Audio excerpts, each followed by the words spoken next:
지난 10년간 시행되어온 단통법이 전면적으로 폐지 수순을 밟게 됐습니다. 이동통신 추가지원금 상한선을 없애 가계통신비 부담을 완화하겠다는 명목이지만 법안 폐지 실효성을 두고 실제적인 통신비 절감 효과를 보지 못하거나 부작용이 나올 수 있다는 우려도 나오고 있습니다. 정부는 최근 국민과 함께하는 민생토론회, 생활규제, 개혁 관련 관계부처 합동 브리핑에서 단통법을 폐지하겠다는 결정을 전격 발표했습니다. 통신사와 유통점의 자유로운 지원금 경쟁을 촉진하고 국민들이 저렴하게 휴대전화 단말을 구입할 수 있는 기회를 제공하기 위한 취지라고 밝혔습니다. 단통법은 박근혜 정부 시절인 2014년 10월 시행된 법안으로 올해로 10년을 맞이했습니다. 단통법은 보조금을 투명하게 지급해서 소비자 가입 유형이나 지역, 구입 시점에 따라 보조금을 다르게 받는 이용자 차별을 막겠다는 취지로 시작했지만 오히려 음지에서 불법 보조금이 늘어나며 통신시장의 출혈 경쟁을 부추겼다는 비판을 받아왔습니다. 단통법은 각 이동통신사가 공시한 단말기 지원금 상한선 내에서 휴대폰 판매점 등이 공시지원금의 최대 15% 추가 지원만 가능하다는 것이 골자입니다. 단통법이 사라지면 단말기 지원금 상한선이 사라져 구매자가 받을 혜택의 범위가 커집니다. 이통사의 할인 제한을 없애고 휴대폰 판매 가격을 자유시장에 맡겨놓겠다는 의도입니다. 삼성전자가 오는 31일 출시할 갤럭시 S24 시리즈로 예를 들면 출고가가 200만 원이 넘는 울트라 제품의 경우 받을 수 있는 공시지원금은 많아도 11% 수준입니다. 현재 이통 3사가 책정한 해당 기기의 공시지원금은 각 회사의 오직 최고가 요금제 기준 최대 KT 24만원, SK텔레콤 23만원, LGU+ 17만원 규모입니다. 사실 정부의 단통법 폐지 명분은 가계통신비 부담 완화지만 덩치가 커져가는 국내 통신사들에 대한 견제의 성격이 강하기도 합니다. 최근 들어 삼성전자, 애플 등 100만원에서 200만원대 스마트폰이 주류를 이루는 데다 통신사들이 마케팅 비용을 아끼게 되면서 이익을 극대화할 수 있게 됐다는 지적이 적지 않았습니다. 단통법이 초래한 부작용이었습니다. 소비자들은 비슷한 가격에 휴대폰을 구입할 수 있게 됐지만 결국 휴대폰 제조사나 이동통신사에게만 이익이 돌아가는 구조가 장기화됐습니다. 새로운 휴대폰이 출시될 때마다 가격이 계속 오르는 상황에서 소비자들의 부담만 커진 것입니다. 실제로 이통 3사는 지난 2021년 합산 영업이익 4조 원을 넘긴 것을 시작으로 3년 연속 4조 원대 영업이익을 기록할 전망입니다. 증권가에 따르면 지난해 합산 영업이익은 4조 5천억 원에 달할 예정으로 각 사별 영업이익 전망치는 SK텔레콤 1조 7,483억 원, KT 1조 6,646억 원, LGU+ 1조 552억 원입니다.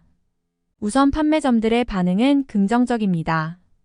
전국이동통신유통협회 측은 단통법이 10년여간 국민으로부터 호갱법, 대기업 배불려주기법 등으로 비판을 받아왔던 것은 국민들이 혜택을 체감하지 못했다는 반증이라며 법안을 폐지함과 동시에 건전한 경쟁을 통해 이용자 혜택을 증대하는 노력이 소상공인을 다시 살리는 길이라는 입장을 내놨습니다.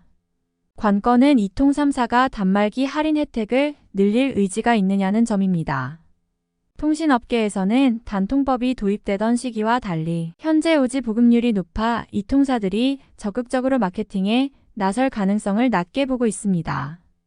곽희정 통부에 따르면 지난해 말 이통 3사의 오지 보급률은 모두 60%를 돌파했습니다.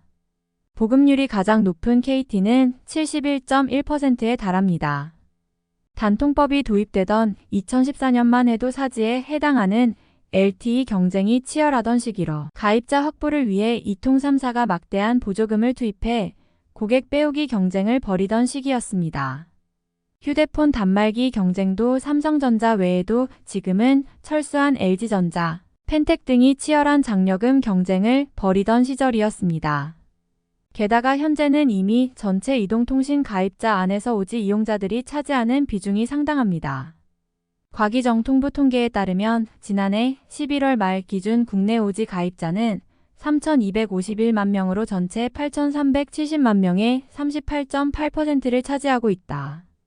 통신사별 SK텔레콤 1,552만 명, KT 975만 명, LG U+, 698만 명으로 집계됐습니다.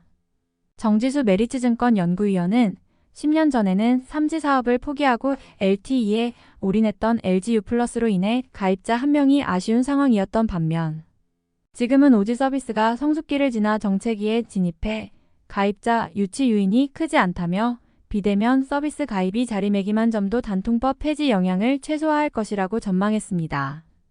이미 5G 시장이 포화되면서 경쟁이 완화되자 이통사들은 마케팅 비용을 줄이는 수순입니다. 국내 1위 무선 사업자 SK텔레콤의 경우만 봐도 2014년 별도 기준 마케팅비는 3조 5,730억 원으로 전체 매출 대비 27.5%에 달했습니다.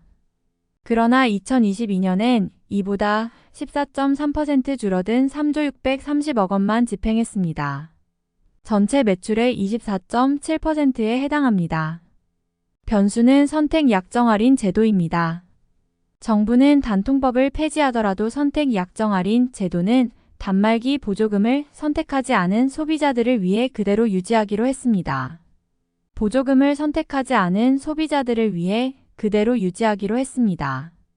단통법의 약점을 보완하기 위해 도입된 25% 선택 약정 할인 제도는 현재 전국민적으로 지지를 받고 있는 상황으로 공시지원금 혜택의 대체제로 정착해 왔습니다. 통신업계에 따르면 선택 약정 할인 제도는 현재 3천만 명 이상이 이용할 정도로 사용률이 높은 편입니다. 정부는 선택 약정 할인 제도를 전기통신사업법으로 이관해 유지하겠다는 입장이지만 해당 제도가 기존의 단통법의 일부로 기능했던 만큼 25% 할인에 적법한 근거를 새로 만들려면 복잡한 법 개정 설계가 필요한 상황입니다. 통신업계 관계자는 대부분의 통신 가입자들이 공시지원금 대신 선택 약정 할인을 선택하는 것이 익숙해져 있어 단통법 폐지로 인한 시장에 큰 변화를 기대하긴 어렵다며 통신사 입장에서도 오지 가입자 유치 경쟁이 과거보다 치열하지 않아 과도하게 지원금을 늘리면서 수익성을 해칠 이유는 없다고 말했습니다. 일각에선 단통법 폐지 자체를 부정적으로 보는 시각도 있습니다. 발품을 팔기 어려운 고령자에 대한 이용자 차별 확대나 대규모 판매점만 유리하고 중소영업점은 사업 유지가 어려워질 수 있다는 우려가 나옵니다. 자본력이 약한 알뜰폰 사업자들에 대한 단통법 폐지에 대한 보완책이 마련돼야 한다는 지적도 있습니다. 참여연대는 지금 단통법을 폐지하면 이통사들의 불법 보조금으로 시장이 혼란해져 극소수의 소비자만 이득을 보고 그 부담이 마케팅비라는 명목으로 대다수 국민들에게 전가될 가능성이 높다며 공시지원금 거품 해소와 분리공시제 도입으로 국민 대다수가 가계통신비 완화 수혜를 받도록 근본적 대책을 추진해야 한다고 주장했습니다.